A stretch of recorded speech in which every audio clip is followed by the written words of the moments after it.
What's up and welcome to Party Invite, where we invite you to a gaming community of diverse enthusiasts. Your party members today are Thomas Egan, Yo, yo, yo, back in it, baby. Debbie Hill, Hi, we're all here and we're just chillaxing. chillaxing all cool. And I am your party leader, Chris Mowry. On today's episode, we're chatting about what we've been playing in the E3 aftermath. So let's just dive right into it. Debbie. Well, so Knockout City just came out with a new event called Heat Wave, and it's been going on since Monday now, or since Tuesday. It'll be lasting for 2 weeks. So I've been playing a lot of Knockout City recently. Well, continuing to play a lot of Knockout City, because as you know, I am a fiend. I'm addicted. It is a problem. And so it's really cool because the whole theme is like it's summer, right? Things are heating up in Knockout City, and so you have to go around and collect all of these ice pops. And collecting the ice pops will contribute to event tickets, which you can then use in the event store to buy event items. So event items at the event. And they're all summer themed. Like there's a holographic fire hydrant that explodes into a gush of water when it lands. There are intros where you're opening up in a chair, outros where you're like floating away on a river raft. Lots of really cool stuff. And you know, nice. It's Art Deco dodgeball. So I mean, I don't really know what else I can say. Oh, I did get all of the achievements in the game finally, and I'm pretty sure I'm the first one to do it. Are you serious? Oh, that's what you were talking about recently, wasn't it? Yeah, I'm pretty sure I'm the first. Because as far as PS4 and 5 users go, not everyone has all the achievements that aren't like test accounts used by the employees. That's something that I was told. So I know as far as that goes, I beat all the PS5 players. I know that much. So Nice. I have a timestamp. So if there's anyone, I've already set my name in the Discord too, first to all achievements. So if there's anyone who wants to dispute it, I have a timestamp. Nice. Come at me. I dabbled a little bit in some Knockout City one night, and it is very enjoyable. Yeah. It's an enjoyable, fun time. Well, you know it's fun if Chris likes it. Yeah. He's pretty hard to please. So y'all need to try this game out. Yeah, I enjoyed it. And it's free, or it is free on Game Pass. It's free until level 25 on all platforms. And then on Game Pass, I mean, yeah, you can get it on Game Pass, and you can also get it on EA Play. Right, exactly. Yeah. Yeah, cool game. Probably we'll need to do some sort of grouping up sometime in the near future with that. Oh, yeah, that's definitely going to happen. Thomas, what you got for me? What you got next? So, I recently was looking for a Switch game to play by myself, one that I could especially pick up and lay down at a moment's notice. That's kind of what my Switch is best for. I don't do anything online with it, and I'm really just looking for snacks. I'm looking for stuff I can play for a minute and forget it. All my story stuff is either on PS5 or PC. So I asked Discord what I should play, and Shell, our resident mod, a friend of mine, she recommended. Well, she loves so many of the same games that I like. Survival games we play, Don't Starve and 7 Days to Die and a bunch of other stuff together. So when she said I should pick up The Flame and the Flood, then I just did it. I pulled it up on the Switch store and it was like $3.49. So I was like, okay, like that's not hard. So I tried it out.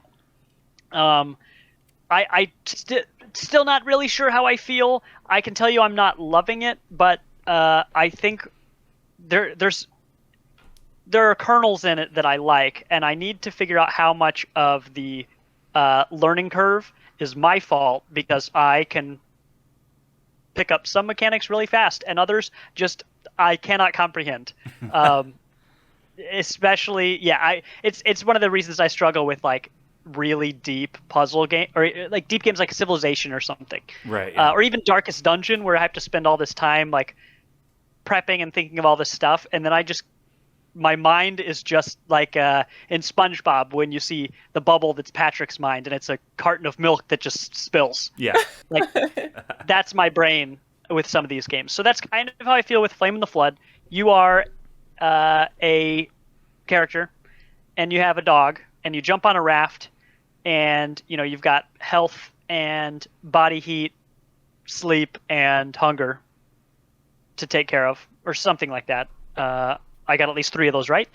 And you go down this river and you stop at settlements of your choosing. They have icons on them which will tell you the odds of finding certain types of items. You use those items to craft bandages, traps, weapons, boat upgrades. And it's pretty cut and dry. It rains. Sometimes you got to hide in shelter. Sometimes you walk into thorns and you get cuts, and you won't immediately be in danger, but if you don't do something about those like cuts and abrasions, you'll eventually get an infection, and then you'll be in trouble. So it's a bunch of stuff like that. That stuff's all fine and dandy. Like any survival game, it doesn't just tell you everything up front. It kind of wants you to learn it the hard way a little bit, which is fine. Totally fine with that part. The struggle is that there are some enemies. There are these wolves that show up, and it's the wolves are the only animal in the game that it actually warns you about by name. And it's just like, hey, if you find a wolf, you're not going to survive very long without like proper supplies and tools and weapons and stuff. It's like, okay. And boy, I don't even think they should have written that in all caps in red, because every time I found a wolf, I was just like, I think I'm fine. I think I have time to get away. Immediately dead. Like the wolf attacks you, and every time he hits you, like all of your bars go down by like a third, and you like have a deep laceration which you have to immediately treat, and it keeps attacking you. And so I've just died to wolves so many times. So now I've realized this is the kind of survival game that when you're not sure what to do, but you can tell you're in danger, dip out. Just find another place, And I think that's what the game wants me to do, is to be like, hey, you're not ready. Like, I know you came to this island because you really needed berries to eat, or you need, or something like that. But you're gonna have to find another island, and so then you have to try to race down this river where you can crash into stuff and hurt your ship, your raft, and try to find a new place to scavenge. So, it's a little harder for me to grasp than I expected, but it's a survival game, and I'm interested. What I like about it is it's not a one-and-done roguelike. It has roguelike elements, but it has save points. So, oh, that's good. The save points there's a lot of space between them. So, like, you might lose a lot of time, but you don't lose everything, which means there's a chance that I could actually beat this game. And I'd like to see more of it. When I pull it up on Steam, it has generally positive reviews. It's anywhere between like a 6 and a 7 across the board, which I think fits how I'm feeling about it.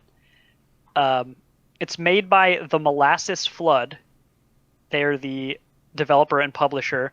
And when I looked at their website, that was their first game, which checks out. And their second game on the way is Drake Hollow, which, looking at these pictures, was definitely... we saw it at some announcement earlier this year, like some big event or something. It was probably like a Microsoft event. Yeah, it's on Game Pass, yeah. Okay, then yeah. So apparently that's them. So I'd be interested to hear how Drake Hollow goes based on playing this game. I will spend more time with this. A 6 or a 7 out of 10 is exactly how I feel as well. But since Shell really seems to like it, I am going to try to spend more time with it and at least discover some of the mid-game mechanics. On Steam, it's also 80% off, so it's $3 right now on the Steam sale that started today as of recording. It's a good deal. So, yeah, it's not bad. If you just want to try something out with some survival elements, Flame in the Flood. Nice. Cool. One that I've been playing, or that I played for our demo day that we did, and I want to pull this up so I get this right, because this name is a handful. Labyrinth City, Pierre the Maze Detective.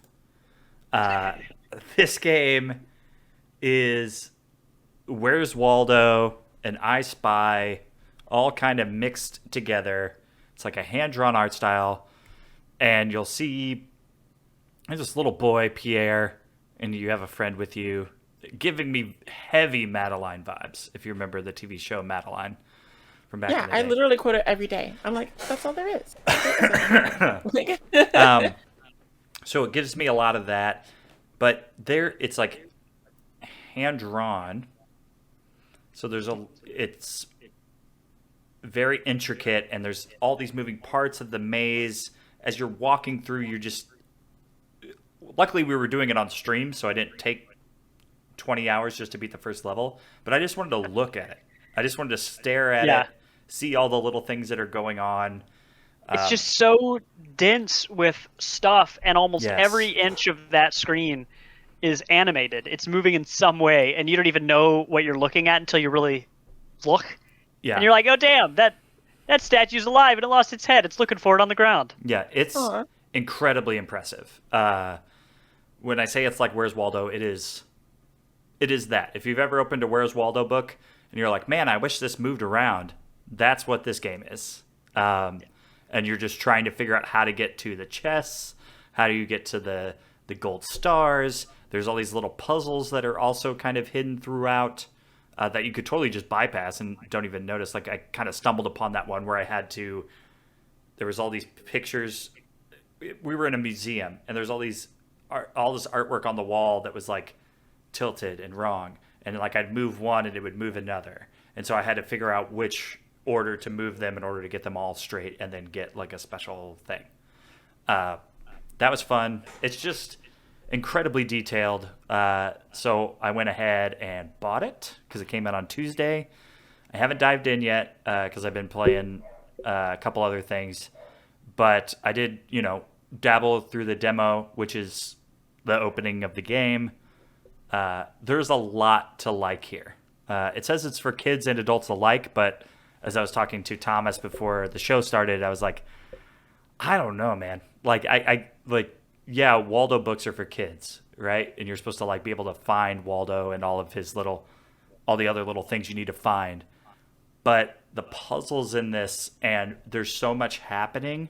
I feel like if you put this in front of a kid, they would just be like, where do I go? What do I do? Like, it's fortunately, it seemed like that portrait puzzle you did was optional, question mark. Right.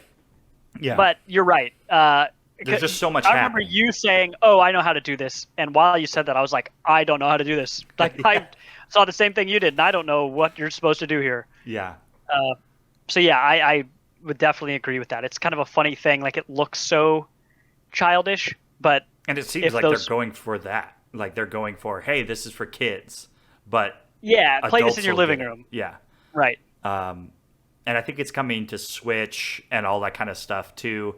Currently on Steam, it has a slight sale on it. It's just $9.99. It's normally $12. But I'm looking forward just to get in there and just stare at the screen for hours. And see all the little fun things. There is this statue of Zeus, and he was holding a lightning bolt, and he was slightly moving. But then there was this other Greek statue that was also close to him that looked like they were fighting each other. And then as I started to like walk past, Zeus just threw the lightning bolt, and he like turned to ash and crumpled. And I was like, why? Why? There's so much happening on this. Like, this is incredibly impressive, and like really gets you into, oh, I guess I need to go find all this stuff here. Like, I want to seek that stuff out. There's no way the fire marshal has been in those buildings. There's Absolutely no way. No way. They're way above capacity, for sure. Yeah. Thomas, what do you got next for me? Elder Scrolls Online. So that is a game that I am watching basically full time in my apartment. It's good. I still don't know if I want to play Elder Scrolls. I'm just not interested in an MMO to play. Usually I'm doing stuff on my computer, or I'm playing Switch, or I'm on my phone or something. And Lizzie's either playing while she's doing something else, or she'll usually play Elder Scrolls like when she's biking, like she's exercising or something. So it'll just be on at various times in the day. So since we moved into our new apartment, that's the game I've seen more of than anything else. So the Blackwood expansion came out maybe 2 weeks ago. Yeah. And I don't remember where in the world of Tamriel it is. I don't even know which Would it be in the maybe Blackwoods? Maybe. Targonians. Uh, I could point to it on a map, but I remember the Khajiit are from elsewhere. The the elves are from Morrowind, or like the Dark Elves. But I don't know. I can't remember where Blackwood actually is. Lizzie's only told me like 6 times, but I can't remember. But Lizzie has completed the hell out of this game. I mean, there's still more stuff for her to do, but much like Skyrim, she is just going through every quest she finds, she just does it. And she's at the point now where her quest log is routinely totally empty, and she's like scouring the world for more quests. So I got to see basically the start to finish of the entire new expansion.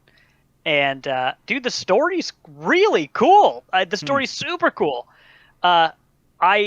The fact that all of Elder Scrolls Online is voiced, every single voice line or every single text line that's not written in a book is spoken by somebody who you can see gesticulating in front of you. And it is a total game changer with consuming that story. Like for me, I watch Twitch on a second screen while I do other things. So to be able to hear all of the story, kind of like the codex in Mass Effect. Right. The fact that I can listen while I'm doing something else allows me to enjoy all of the lore of the game without spending any time with a controller in my hands, which is awesome. In this Blackwood expansion, there's a bunch of cool quest lines, but basically the long and the short of the main storyline is you get into this place, and there's of course a ton of crazy stuff happening, but all of these councilmen are being assassinated, and there are like 12 of them, and you are tasked with stopping it, whatever that means, and you just keep showing up to like warn someone that they're going to be assassinated, and then you find a dead body, and it happens like 5 or 6 times where like I was telling Lizzie, I was like, are you going to save anybody, or are you just constantly going to be like showing up and being like, it wasn't me, I promise. Lizzie's just like the harbinger of death. Right.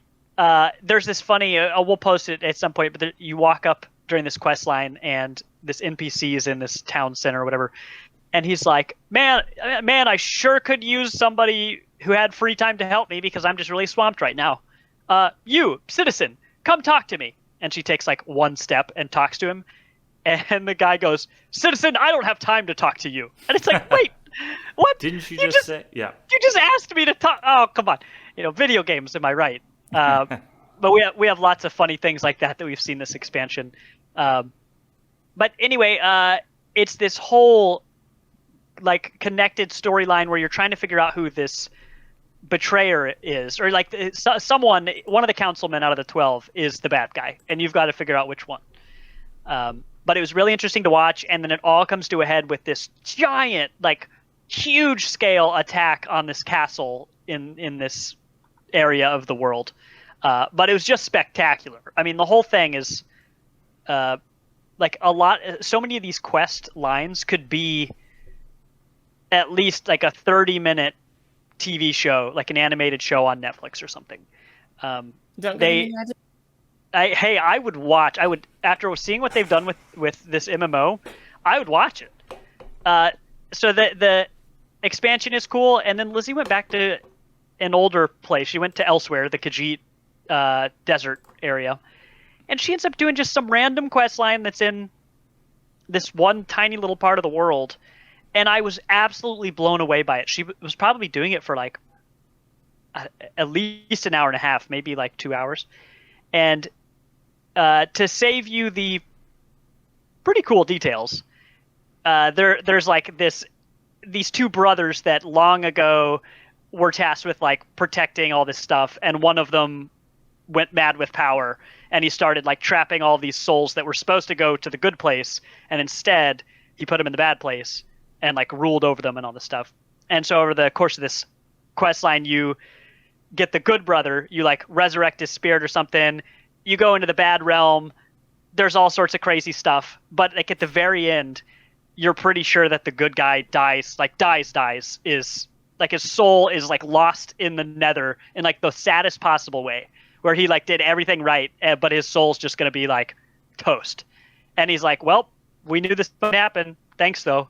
And he gives you this real heartfelt farewell speech. And it was just like, damn, that was intense. Aw. And you get out of there and you find like the one possible way that you could save the dude, and you save him. And then by saving him, he's like, oh, I'm cleansed. I'm now strong. Like I can move on to the next world. But first, and he does this thing, and he ends up like, we killed his brother. We killed the like bad spirit dude.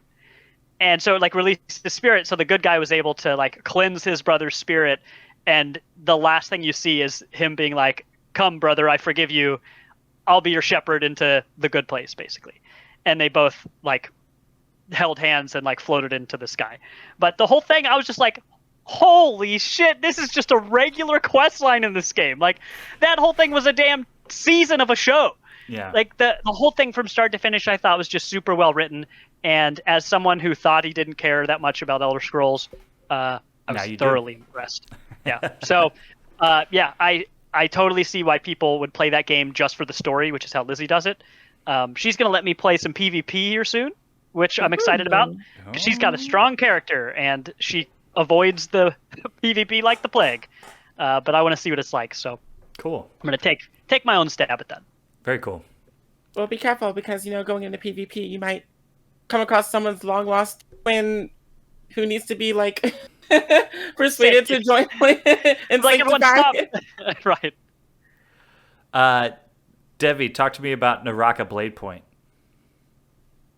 So they just recently had another beta. It was their final one before their release in, I believe, August. I think it's August. And they actually ended up extending it for a day because it was supposed to end on the 22nd, which is when Knockout City's heat wave started. So that was cool with me. But then they extended it a day. So I was just like, time! What am I going to do with all this game and not enough time? It's just crazy. I need more time. I need more time. My time management with all these games coming out is terrible. But a lot of stuff has changed from the demo that I played to now. Some of the characters have changed as far as their effectiveness goes. And they're adding a new character who didn't appear in the demo, but you could definitely pre-order the game and get her. Of course. Because, Money. But the talent system has been overhauled. The quest system has been overhauled. I haven't seen anything about the new Battle Pass stuff because they're still working on it when this demo came out. So it still has to be like reworked or whatever. But they increased the performance of the game across like all graphics cards, except for Nvidia had some trouble, specifically with Nvidia because I don't know, sometimes they have like their own little infrastructure, and I guess it wasn't playing nice with. But going into the actual like control panel and like the Nvidia control panel and taking care of the stuff there, fixed all that. But no, I mean it was more of the same except different somehow. I had a good time with it. I was going to say, do you feel like those changes that they're making are beneficial to the experience, or do you feel like maybe they're kind of taking too many stabs at things? No, I think everything is going to work out. Nothing was too drastic or anything. It was just some quality of life changes and things like that. I really am interested to see the new hero, which is Yodohime, I think is her name. And oh my gosh, does she have some melon. Like, I don't know what they were thinking in the game design room, but she comes into the room and chest first, like knocks people over. Exactly. But she seems to be more offense oriented. Clearly. Than the other female characters. Clearly. Because you have Kurumi, who is the healer, and apparently I'm the number one in our area. Then you have Matari, who is more subversive. So in a party of three, she's like she's very stealthy, very assassination-y. But she's not very powerful when she's doing it. She's very sneaky about it. So I think Yodohime is like more in your face. But it's hard to say because her abilities were obscured in the demo. You could go check her character profile and there wouldn't be any abilities listed there. So I really don't know. I couldn't. So when you customize your character, are you basically just customizing what the person looks like, but you're running off of like a base class? Yes. Okay, Yes. gotcha. So your character customization doesn't affect your character's skill set at all. It's all appearance based. Gotcha. Very, Okay. very thorough. People have made Shrek and Fiona in it. People have made a Love Navi it. character, like from the Avatar. People have made Sinestro from DC Comics. I've seen all sorts of things. I've seen Handsome Squidward. Handsome Squidward? Yeah, That's Handsome good. Squidward. With like the clef chin and everything. Yep. So I mean, you could really, really dig down in there and make who or what you want. That's Of cool, course, but me being me, I made me. So that's cool. And then the classes remain the same, so you're not getting any sort of competitive advantage by doing any of the customization. It's just all cosmetic. correct. Yeah, that's awesome. Debbie, I know that you are absolutely the fiend for character creation, maybe more than anybody I know. So that's really rad to be able to like really customize yourself without just like having to buy a loot box and hope you get the skin you want or something. Right. You know what I mean? Yeah. And I mean, there is kind of a loot system in there for different outfits and things like that. Because when you're customizing your character, you're only customizing their body and their face and like their hair and everything. But the loot boxes come in the form of like extra currency to buy skins for your weapons or weapon skins themselves, or accessories and skins for your character. That's where all the loot boxery comes in. And of course, there's a battle pass system. So within the battle pass, you'll unlock special skins and special currencies and stuff, and so forth and so on. So there's definitely that element to it. Interesting. But that one was available during this demo. It was available to test out during the last demo, and I think they're taking the feedback from that and like fine tuning it and tweaking it, which is why it wasn't available for this demo, because they're still working on balancing the economy between all the different currencies and what you can earn from the battle pass, I think. Cool. Well, yeah. When And does, I actually found out. Go ahead. When does so is this demo 2 out of X? Do we know when this game is coming out? Like the 1.0 release? This last demo was the very final demo before the release in August. Yes. Cool. I can't remember the exact date. I want to say it's the 12th for some reason, but we will see. I just know it's in August. But I did find out the actual story behind it, because it's a battle royale, and it's more than just skydrop into the place. And actually, in this game, you don't even skydrop. You phase in through a series of rose petals. Ooh. So, well, there's soul bloom. Ouch. Sorry, soul bloom petals. Right. But they're basically like really fancy, like stargazer lily rose hybrids. But the story of the game is you are like apparently there was like this war between the deities, and you Classic. are trying to usurp the power of the defeated deity. So you fight all the other people, and then if you come out on top, you claim the power for yourself. And that's the story. Man, that's why you can't have gods. They Can't have never deities. get along. Nope. Yeah, man, nothing but fighting. They're like, man, we can live forever. Let's fight about it. We've created the world and everything in it, but also die.